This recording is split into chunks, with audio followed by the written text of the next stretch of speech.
Był październik 1987 roku, kiedy australijski zespół przyleciał do Pragi, żeby nagrać teledysk do utworu z ledwo co wydanej płyty. Wtedy byli jeszcze dosyć anonimowi dla szerokiej publiczności, ale miało się to zmienić już w najbliższych tygodniach. Opowiem Wam dzisiaj o wyjątkowej balladzie Never Tear Us Apart, która stała się wizytówką tego magicznego miasta. Jak się pewnie domyślacie, dzisiejszy odcinek będzie należał do In Excess oraz albumu Kick, z którego wspomniany utwór pochodzi. Zapraszam na spacer po Pradze. Naszym przewodnikiem będzie dzisiaj Michael Hutchence.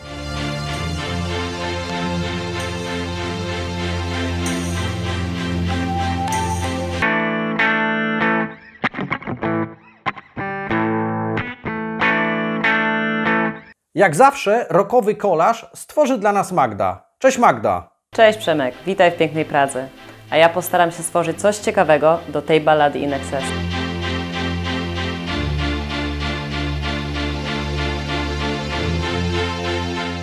Trasa naszego spaceru będzie w całości przebiegała po miejscach, które możecie zobaczyć w wideo do Never Tear Us Apart, ale zahaczymy też o kilka innych. Ówczesna stolica Czechosłowacji była jeszcze wolna od tłumnie odwiedzających ją turystów, a co za tym idzie od blichtru i komercji.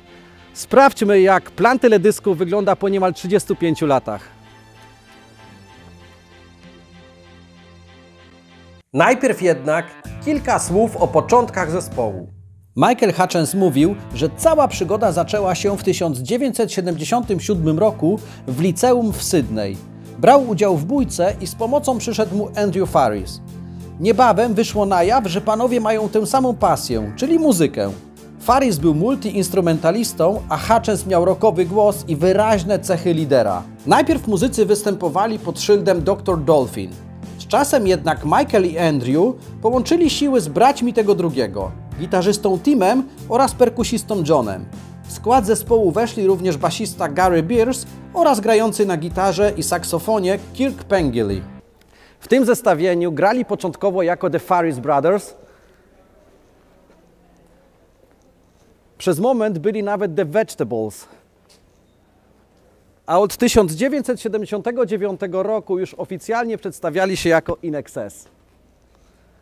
W tym czasie było o nich coraz głośniej w rodzimej Australii. Supportowali m.in. zespół Midnight Oil. Plotka głosi, że to muzycy Midnight Oil zasugerowali The Faris Brothers zmianę nazwy na In Excess. Miał to być ukłon w stronę popularnej wtedy brytyjskiej grupy XTC. Jednak sam Michael mówił, że ich nazwa to właściwie inny zapis stwierdzenia w nadmiarze, po angielsku In Excess. Argumentował to tym, że zazwyczaj zespoły rockowe liczyły 4 muzyków, a ich było aż 6. Istotnym posunięciem zespołu było zatrudnienie w roli menedżera Chrisa Murphy'ego.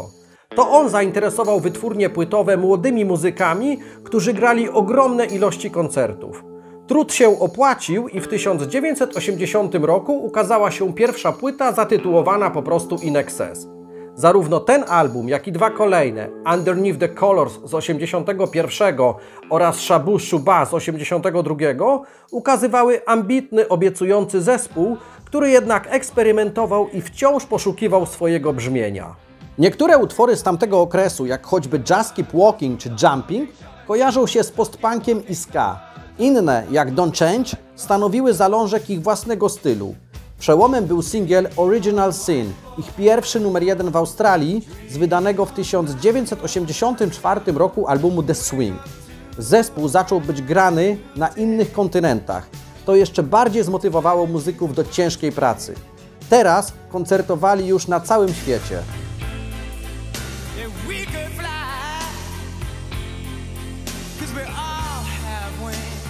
Kiedy zespół ponownie spotkał się w studio, aby nagrać kolejną płytę, miał już na pokładzie uznanego producenta Chrisa Thomasa, który zasłynął produkcją albumu Sex Pistols Nevermind the Bollocks, ale także rozkręcił kariery The Pretenders i Roxy Music.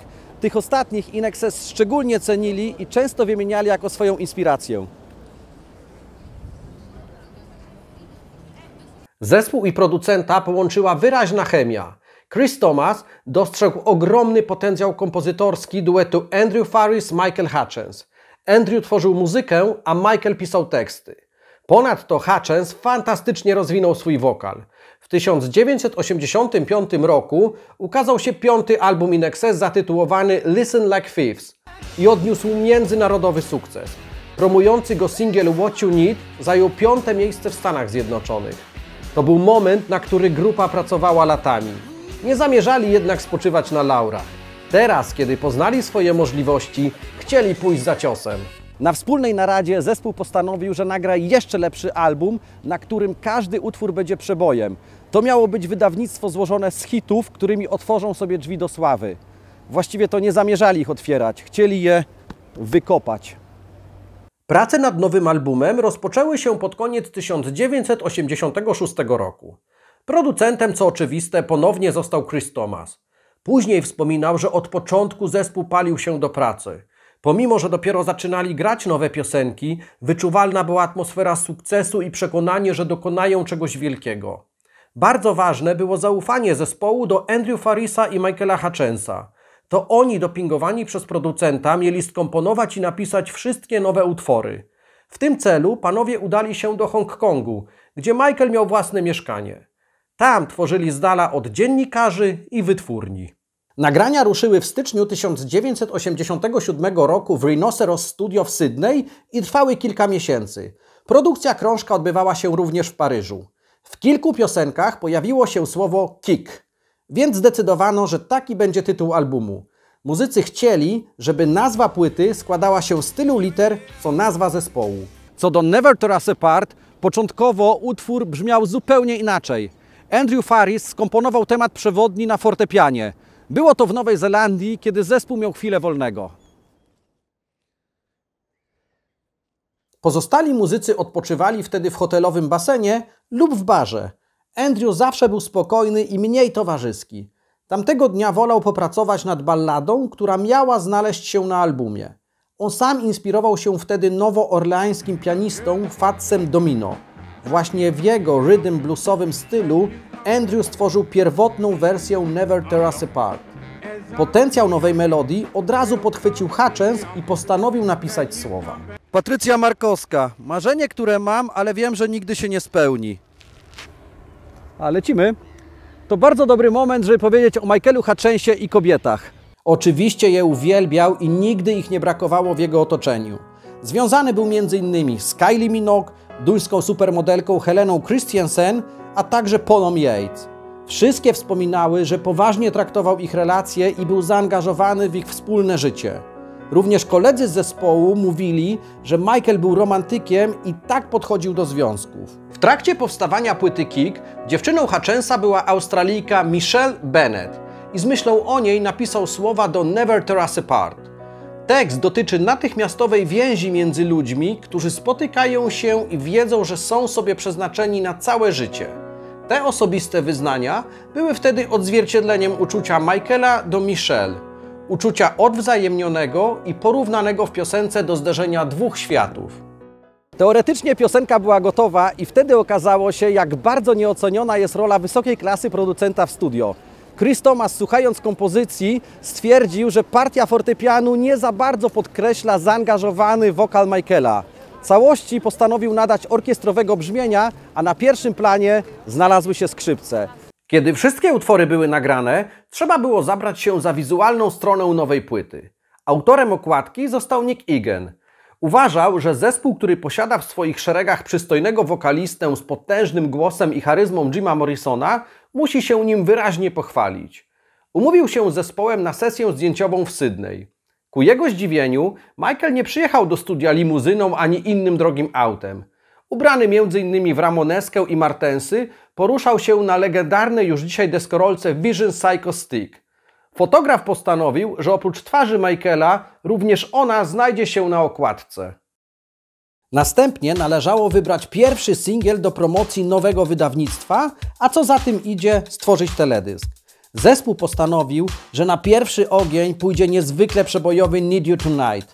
Do stworzenia wideo poproszono tradycyjnie Richarda Lowensteina. Reżyser współpracował z zespołem od czasu albumu The Swing i bardzo zaprzyjaźnił się z muzykami.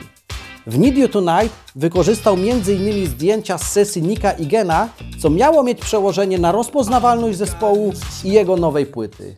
Kiedy jeszcze pracowali nad wideo do Need You Tonight, w przerwach reżyser pokazywał zespołowi czarno-białe ujęcia Starego Miasta, jakie nagrał podczas swojego pobytu w Pradze. W pewnym momencie ktoś w studio włączył Never Tear Us Apart. Ballada tak pasowała do obrazów Pragi, że wszyscy stwierdzili, że tam nagrają do niej teledysk. Album Kick ukazał się 19 października 1987 roku. To płyta przesiąknięta energią i wręcz ociekająca rock'n'rollem. Już pierwszy promujący ją singiel Need You Tonight wdrapał się na szczyt amerykańskiej listy przebojów tygodnika Billboard. Album miał fenomenalne recenzje i sprzedawał się genialnie na całym świecie. Do dzisiaj rozeszło się ponad 20 milionów kopii.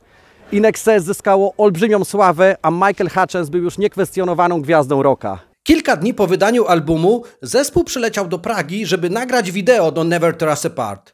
Byli wtedy jeszcze przed całym szaleństwem związanym z nową płytą. Dopiero w następnych tygodniach Need You Tonight miało być numerem 1 w Stanach. Póki co, szczególnie tutaj w Czechosłowacji, nie byli jeszcze Beatlesami.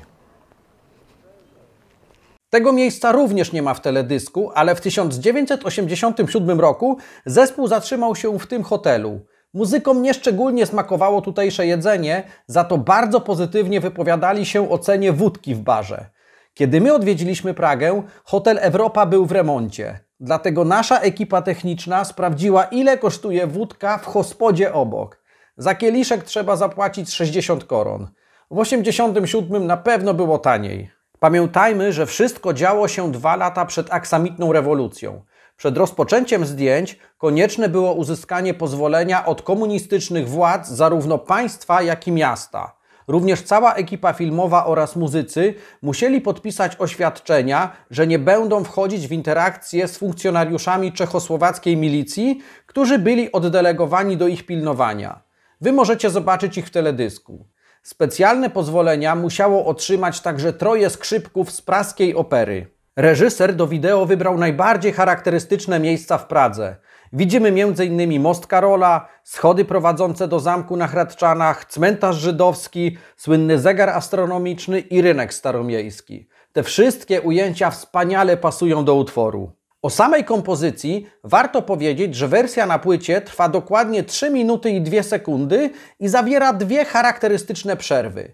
Pierwszą w 48 sekundzie, a drugą po minucie i 49 sekundach. Na takiej nieszablonowej budowie utworu bardzo zależało Michaelowi. Natomiast wersja wideo jest rozbudowana o 41-sekundowe intro, w trakcie którego zastosowano długie ujęcie wprowadzające, aż do momentu, kiedy przed kamerą pojawia się wokalista In Excess.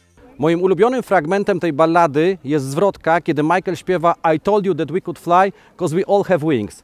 To idealny moment, żeby po raz pierwszy w historii tych odcinków zrobić coś naprawdę rockowego. W tym celu skoczę na chwilę do Wrocławia, ale zaraz wracam. Zawsze chciałem skoczyć przy akompaniamencie właśnie tego utworu In Excess. 'Cause we all have wings. Gotowy? Tak jest. Działamy. 3, 2, 1.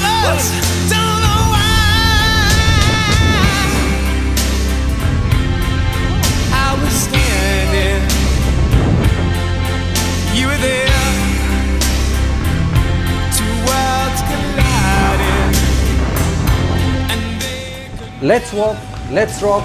Let's go fucking mental! Rzeczywiście każdy może mieć skrzydła, dlatego z powrotem lecimy do Pragi, gdzie czeka na nas jeszcze kilka ciekawych miejsc.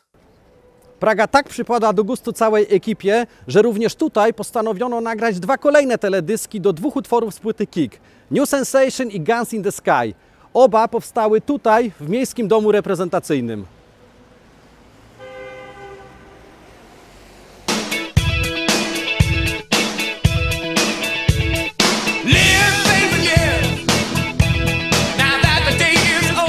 Never Tear Us Apart zostało wydane na singlu w sierpniu 1988 roku. W Stanach utwór zajął wtedy tylko 7. miejsce, ale dzisiaj jest uważany za największy i najbardziej rozpoznawalny hit zespołu. Swoje wersje tej ballady nagrali m.in. Joe Cocker oraz duet Natalie Imbruglia-Tom Jones. Mogliśmy ją również usłyszeć wielokrotnie w różnego rodzaju reklamach, także w Polsce przy okazji promocji jednej z sieci komórkowych. Od 2014 roku piosenka jest hymnem klubu Port Adelaide, występującego w lidze futbolu australijskiego AFL. Przed meczami fani drużyny eksponują flagi i szaliki z tytułem utworu.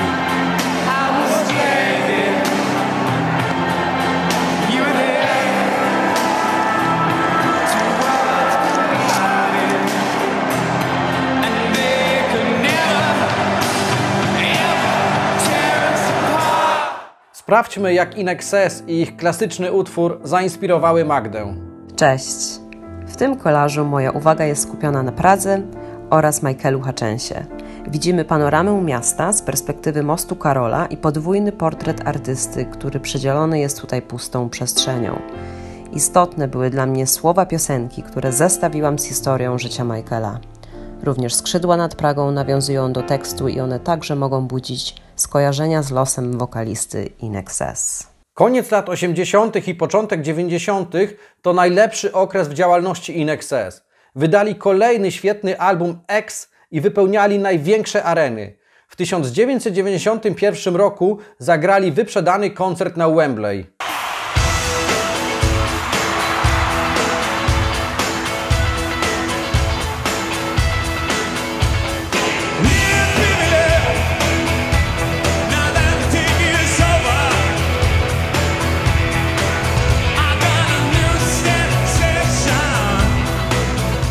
Początki kłopotów INXS i Michaela Hutchensa miały miejsce w 1992 roku w Danii. Pewnej nocy na jednej z kopenhaskich ulic Michael został pobity przez taksówkarza. Przewrócił się i uderzył głową o krawężnik. Niestety doznał nieodwracalnych uszkodzeń mózgu. Artysta na zawsze stracił węch i smak. Jednak najbardziej destrukcyjne okazały się zmiany w jego osobowości. Miewał wahania nastrojów i nagłe napady agresji. Coraz trudniej układała się jego współpraca z zespołem. 5 kwietnia 1994 rok to data doskonale znana wszystkim fanom Nirwany.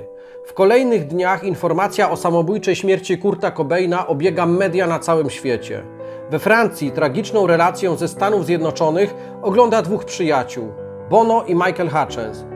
Wokalista U2, widząc jak bardzo zmienił się Michael w ciągu 2 ostatnich lat, prosi go, żeby przysiągł, że nigdy nie zrobi tego co Cobain. Jeszcze w 1994 roku INXS wydali kompilację hitów The Greatest Hits. Została dobrze przyjęta, ale czuć było, że eksplozja grunge'u negatywnie wpłynęła na popularność zespołu. Trudno było to zaakceptować, zwłaszcza Michaelowi, przyzwyczajonemu do koncertowego życia wśród tłumów. Sam mówił, że w trakcie występów czuł, że naprawdę żyje. Każdej doby nie mógł się doczekać, żeby na koncercie śpiewać przez 2 godziny, ale przez pozostałe 22 nie wiedział, co ze sobą zrobić. Frustrację próbował niestety leczyć różnymi używkami. Doszedł do tego burzliwy związek z popularną prezenterką telewizyjną Paulą Yates, który nie mógł wyglądać idealnie, zważywszy, że Paula była wtedy żoną Boba Geldoffa. 21 listopada 1997 roku INXS spotkali się w Sydney na próbie przed australijską częścią trasy koncertowej promującej album Elegantly Wasted. Michael wydawał się być w dobrym humorze. Co więcej, na udostępnionym wideo słychać, że był w świetnej formie wokalnej i wyglądał na podekscytowanego zbliżającymi się koncertami. Jednak już w nocy w hotelu Ritz-Carlton jego demony dopadły go ponownie. Wiadomo, że wydzwaniał do Pauli Yates, Boba Geldoffa i kilku znajomych. Jedną z ostatnich osób, do których zadzwonił i która starała się go uspokoić, była wspomniana wcześniej jego dziewczyna z lat 80. Michelle Bennett. Niestety 22 listopada nad ranem znaleziono go martwego w pokoju hotelowym. Popełnił samobójstwo.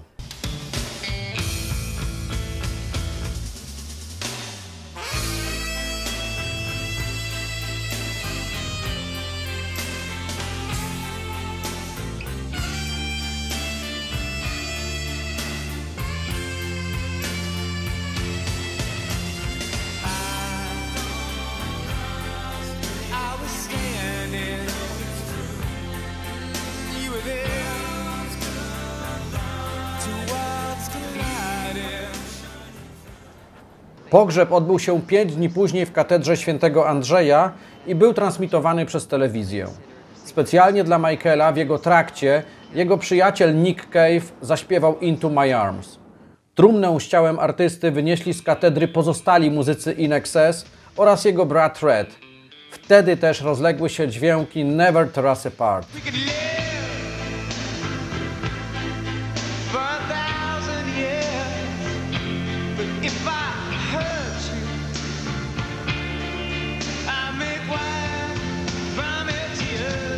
Dwa lata później udało się wydać pośmiertny solowy album artysty zatytułowany po prostu Michael Hutchence. W ostatnim przejmującym utworze Slide Away w duecie z Michaelem zaśpiewał Bono, który w dopisanym przez siebie tekście koresponduje ze słowami o skrzydłach w Never Tear Us Apart. Kiedy natomiast w refrenie słychać Michaela śpiewającego I just want to slide away and come alive again, można odnieść wrażenie, że jest to jego wołanie zza światu.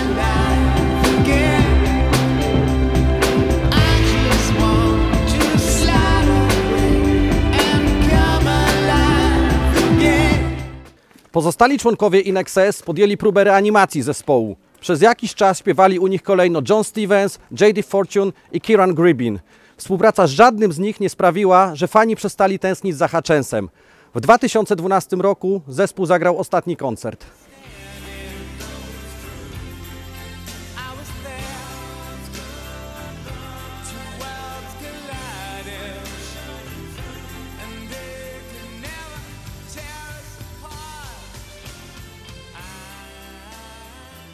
A ja już dzisiaj dziękuję Wam za obejrzenie kolejnych rockowych, tym razem praskich ulic. Być może Wy również kiedyś tutaj przyjedziecie, żeby pospacerować śladami Michaela Hutchensa.